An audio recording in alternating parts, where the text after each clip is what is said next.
Hi everybody, welcome back to my channel. This is Pelsa and today I'm bringing you another hair video. It's not really going to be a hair tutorial because there are so many videos here on YouTube showing you how to make a lace frontal wig and how to lay it down and blah blah blah blah blah. Okay, that being said, there are a few videos here on YouTube talking about quality hair, how to treat quality hair, and information about raw Vietnamese hair or about the suits made.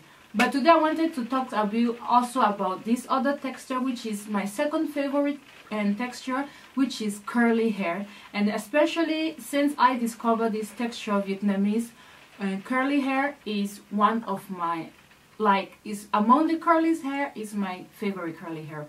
Because first of all, it's the curly hair that resembles best black woman, or not resemble best black woman, but is a type of hair texture.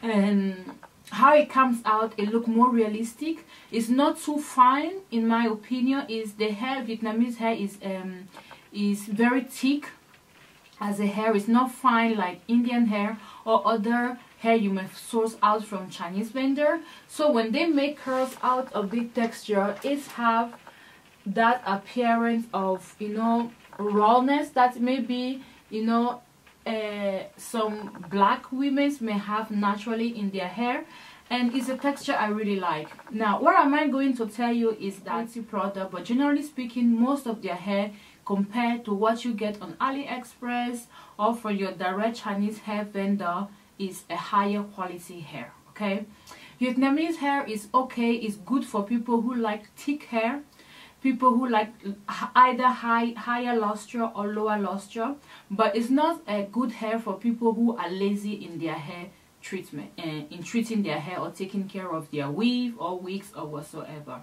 If you are very lazy in taking care of your hair or your weave and wigs, I won't advise you to buy Vietnamese hair because you will find it quite tricky and you will complain that the hair is tangling or it's not acting right. And that is because most people are used to this Chinese company hair, which are overly coated with silicone, so they can really silky. Even the curly texture are coated, so when you wash it, all people find their managing of such hair easier than any Vietnamese hair, especially raw hair.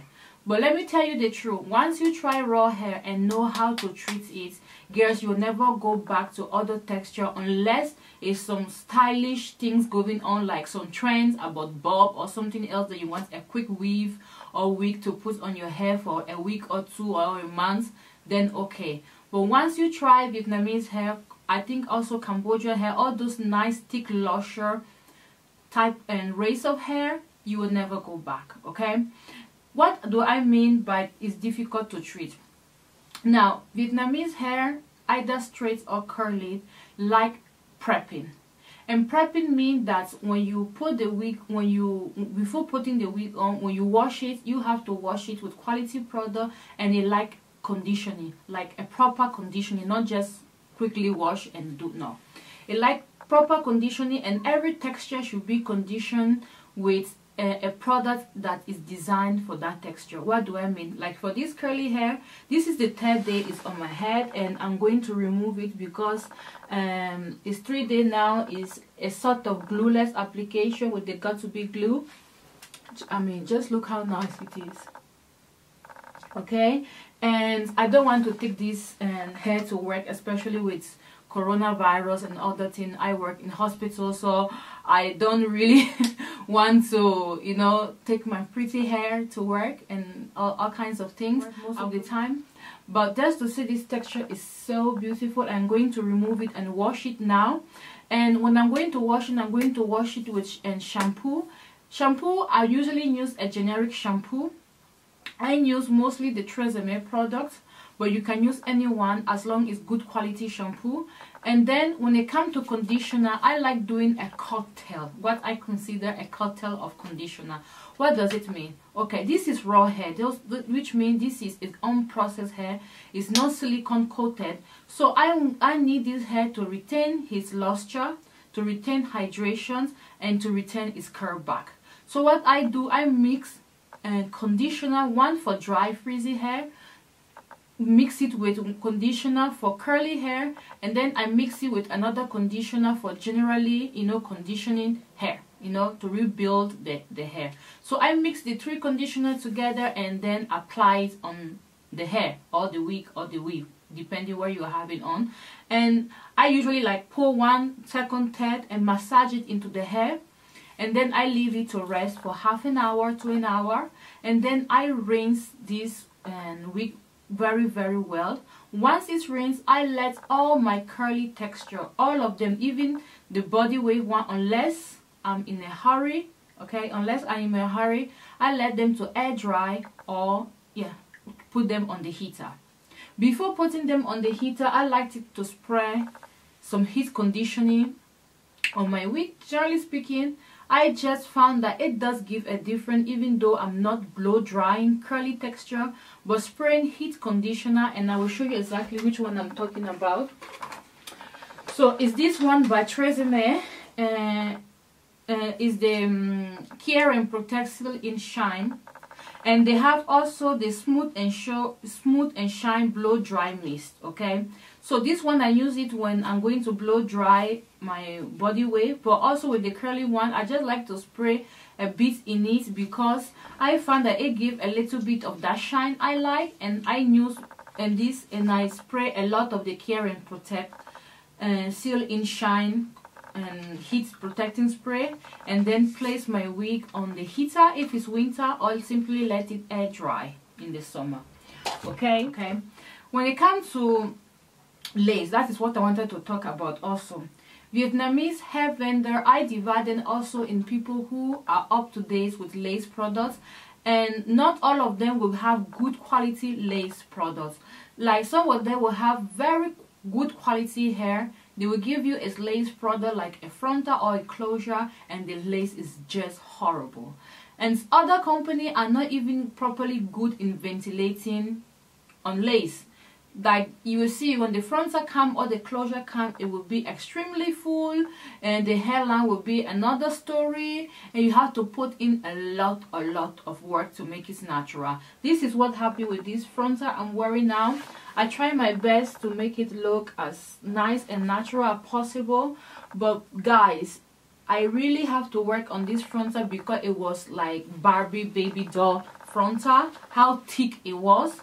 I don't mind the thickness, but they have to work. I don't mind the thickness on overall on the frontal. I like my frontal to have a lot of hair, but when the hairline start looking like a Barbie doll hairline, it's difficult. So you have to also know how to, you also have to be ready either to cope and work with poor quality lace but have good hair on it, like the one I'm having. This is definitely poor quality.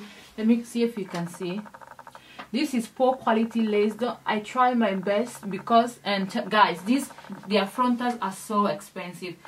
Their frontal are expensive, and the price range mostly because of the quality of the hair cost. Okay, you do have also other vendor that sells you good quality lace products, and they give you the option to have affordable frontal. Okay, and I like to mix and match my wigs or lace product because I know how to work with it. I know, like, okay, this is a very let me see, bad lace, but I think I did a very good job, and I will insert, if you I will insert some pictures. In daylight time, you really have to come close to me to see that is a lace, like a lace product. I don't know how to say it. You have to really come close to see the lace. So I know how to work with lace product, and I wanted to say also this, and stronger lace lasts longer. Swiss lace is so thin, HD lace is so thin, and will just simply last you less. So HD lace frontal and Swiss lace frontal will last you less than brown ordinary lace or very thick lace like this one I'm having in my hand now will last you longer. This one, like, I like to call it poor lace, but it's poor lace for what we want to use for. You understand what I'm saying? So I like to mix and match, especially if I'm going to have a wig that I want to wear for a very long time. There is no way I'm going to make that frontal or closure HD or Swiss lace. No, there is no way, because I want it to last longer. So I will ask for either brown lace. I will go to another vendor that I know that they use a little bit thicker lace, but I know how to work with it. I know how to for it to work, so it's okay for me. So that is also, you have to know a vendor. You can have the vendor that sell good lace product and poor lace product. And this one, as I'm showing you, is what is considered a cheaper lace or poor lace product. And as you can see, the frontal is really extremely thick. Okay, this is their tight curl. Okay, it's tight. This curl pattern is tighter than the one on my hair. And what else? I will do a video tutorial after this one on how I'm going to rebuild an old wig I have. I removed the weft because I had to change the frontal. So I will show you in detail how the frontal and how Vietnamese raw curly hair looks after 4 years. Like, yes sister, after 4 years. If you want to know more about the hair on my hair, this is a medium quality Vietnamese hair, so it's not the highest quality, it's not the lowest, it's a medium higher. It's one of the, I think, affordable quality I will consider in the range of Vietnamese hair. I like it. I never really buy like premium luxury quality of curly hair because I don't wear curly hair for that extended time of the year. I will try this year to wear more of curly hair, because people have been complaining that I'm always wearing the same straight black hair. Well, so I'm trying to, this year I'm going to switch it with the curly one. I tend to buy luxury Vietnamese hair for my straighter or body wave texture because it's the one I wear more often, for longer period of time. Okay, so 16 inches frontal, and that is it. So let me know what you think about the hair, what you think about my video, and go and see my first Vietnamese hair video. I'm still giving the information of that vendor out via email for free, so email me if you want to know about that vendor. For my whole vendor plug list, including, you know, my top favorite Vietnamese hair vendors, I'm still trying to work out how to create a downloadable file that once you pay, you can download and see the all the information about the vendor. Okay, so that being said, don't forget to thumbs up, subscribe, likes and comments, and share my video. And this being said, ciao, ci vediamo la prossima volta.